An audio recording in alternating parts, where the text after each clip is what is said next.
여러분 우리 지난달 12월이 되어지면 이 연말이 되어지면 좋은 현상이 일어나는데 그 좋은 현상 중에 어떤 현상이 좋은 거냐면 바로 예수님께 관심을 많이 쏟는다는 거예요. 예수님께. 그러니까 강단에서도 예수님에 대한 그런 설교가 정보가 많이 쏟아지고 또 우리 성도들도 예수님이 누구신가에 대해서 관심을 갖고 또 그 말씀을 많이 듣게 되어져요. 그런데 이 12월 그 연말 되어지면 많은 행사가 줄지어서 있죠.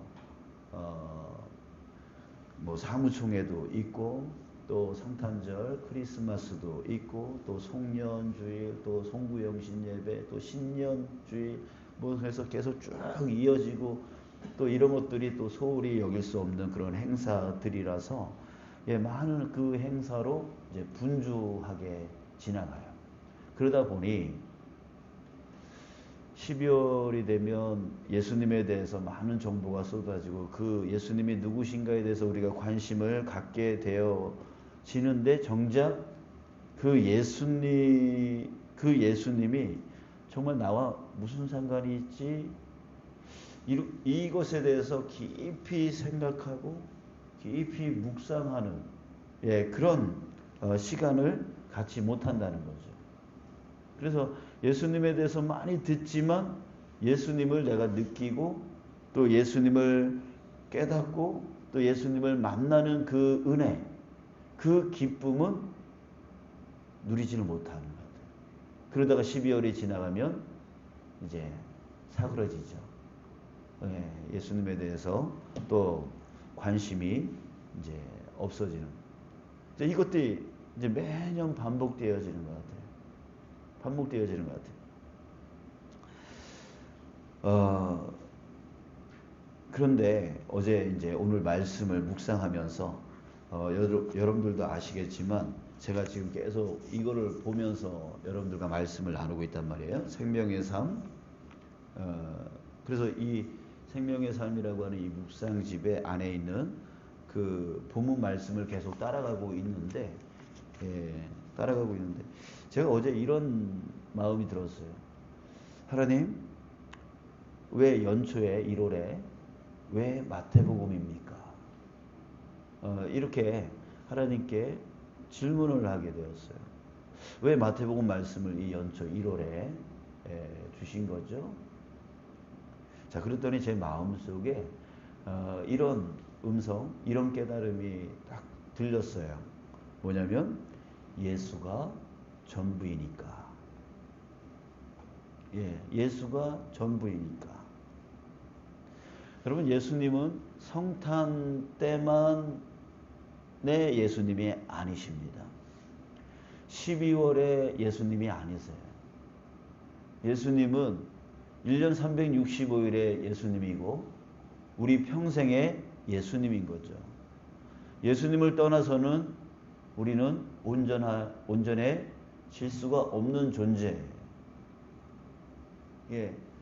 우리는 자칫 잘못하면 12월의 예수님으로만 생각하고 반짝 예수님에 대해서 관심을 갖다가 또 1월 새해가 되어지면 또 예수님에 대해서 무관심해지고 그냥 내 삶의 또 바쁨 속에 살아가게 되어지는, 그렇게 우리가 지금 반복하고 있는데 이 음성, 이 주님이 깨닫게 해주신 예수가 전부이니까. 여러분, 예수님이 우리의 전부이심을 믿습니다. 그러기에 우리 1년 365일 예수님과 관계되지 않은 날이 결코 없는 거죠. 우리의 삶의 인생 전체가 예수님을 떠나서는 우리는 온전해질 수가 없는 거예요. 우리는 천국을 바랍니다. 천국을 바래요. 근데 그 천국은 바로 우리가 앞에서 찬송 불렀듯이 언제 이루어지는 것입니까? 주 예수와 동행하니 그 어디나 하늘나라. 우리가 초막에 살지라도 또한 궁궐에 살지라도 어디에 있을지라도 어떤 상황, 어떤 환경이 중요한 게 아니라 그 어떤 상황에 놓여 있고 어떤 환경에 놓여 있을지라도 주 예수와 동행하니 그 어디나 하늘나라. 우리는 모순된 삶을 살아가요. 다들 하늘나라를 바라보지만 천국의 삶을 살기를 원하지만 정작 그 천국의 삶을 우리에게 주시는 예수님께는 가까이 가려 하지 않는다는 거예요. 예수님의 그 말씀을 따라가려 하지 않는다는 거예요. 자, 여러분, 우리 이 마태복음을 주신 주님의 이 뜻을 우리가 함께 깨달아 나갔으면 좋겠습니다. 예수가 너희들의 전부다. 예, 우리 이 마태복음을 보면서 연례 행사로 반짝 예수님을 생각하는 우리가 아니라 올 한 해 정말 예수님과 끊임없이 동행하여 나가는 그런 올 한 해가 되어져서 그래서 예수님께 전적으로 의지하는 삶이 되어져서 정말 예수님을 만나고 예수님을 느끼고 예수님을 깨닫고 그래서 그 안에서 은혜를 누리고 그 안에서 기쁨을 누려 나가는 진정한 하늘나라, 진정한 천국을 누려 살아가는 올 한 해 되어지기를 간절히 소원합니다. 그래서 오늘 본문 말씀에서 우리에게 두 가지 예수님에 대해서 두 가지를 우리에게 알려주고 있습니다. 첫 번째는 21절 천사가 요셉에게 말합니다. 아들을 낳으리니 이름을 예수라 하라. 이는 그가 그 이름의 뜻을 얘기해 줍니다. 그가 자기 백성을 그들의 죄에서 구원할 자이심이니라. 자, 이름을 예수라 하라. 그의 이름이 뭐다? 예수다. 그 이름의 뜻이 무엇입니까? 자기 백성을 그들의 죄에서 구원할 자이심이라. 여러분, 올 한 해도요, 우리의 연약함 때문에 또 유혹되어져서 또 죄를 지을 거예요. 주님이 원치 않는 그 삶, 그 말, 그 행동, 그 생각, 그래서 주님 앞에 죄 지을 거예요. 근데 그 죄를 지은 것으로 끝나는 게 아니에요. 그 죄로 인해서 우리의 영이 죽고, 또 사탄이 그 틈을 파고 들어와서 우리에게 고난과 고통과 힘듦과 어려움을 줄 거란 말이에요. 그 죄악에 대한 결과는 인간의 고통으로 다가오게 되어지는 것이죠. 그런데 우리에게 누가 있다고요? 예수가 있다고요. 우리에게 예수가 있다고요. 우리가 끊임없이 죄를 지을 수밖에 없는 존재이지만 나에게 누가 있다? 예수가 있다. 나의 이 모든 죄에서 나를 구원할 예수가 있다. 우리가 이걸 기억해야 된다는 거예요. 그래서 예수님 앞에서 끊임없이 예수님의 이름으로 회개하며 나아가는 거죠. 그래서 내 삶 가운데 사탄이 틈타지 못하고 내가 어떤 고난 가운데 있더라도 다시금 회복되어질 수 있는 그 기회의 삶을 우리는 누려 살아갈 수 있다는 말이에요. 여러분, 예수님을 꼭 기억하시길 바랍니다. 나의 이 모든 죄에서 다시 나를 회복시키고 다시금 구원하여 주실 그 예수님이 계심을 여러분들 꼭 기억하시기 바랍니다. 또 두 번째 23절 보라 처녀가 잉태하여 아들을 낳을 것이요 그의 이름은 임마누엘이라 하리라.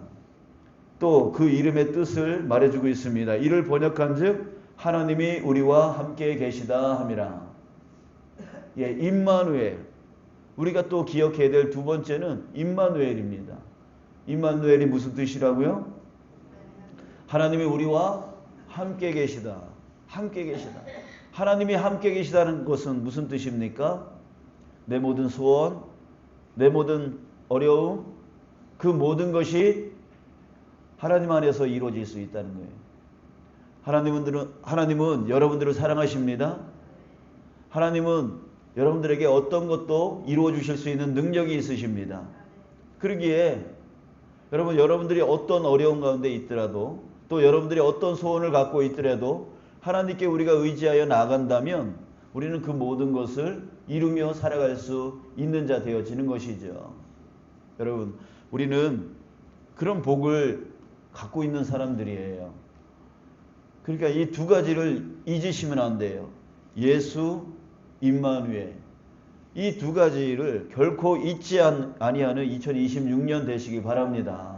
그래서 그 죄악 가운데 빠질 수밖에 없는 우리의 그 연약함 속에서 예수를 기억함으로 다시금 구원을 받고, 또한 우리의 연약함 속에 또 고난과 힘듦과 어려움 속에 빠질 수 있는 우리에게 임마누엘 하나님이 계시다라는 거, 그래서 우리는 그 모든 것을 이길 수 있고 또 이룰 수 있다라는 거, 여러분들 꼭 이 두 가지의 이름, 예수, 임마누엘, 이 두 가지를 꼭 기억하시면서 우리가 올 한 해 이제 시작하며 걸어 나갔으면 좋겠습니다. 그것이 무엇입니까? 바로 그것이 복음이라는 거예요. 우리에게 진짜 기쁨의 소식, 바로 예수가 나와 함께 있다, 임마누엘이 나와 함께 있다. 그게 진짜 복음인 것이죠. 이 복음을 잊지 않고 살아가자라고 하는 것입니다.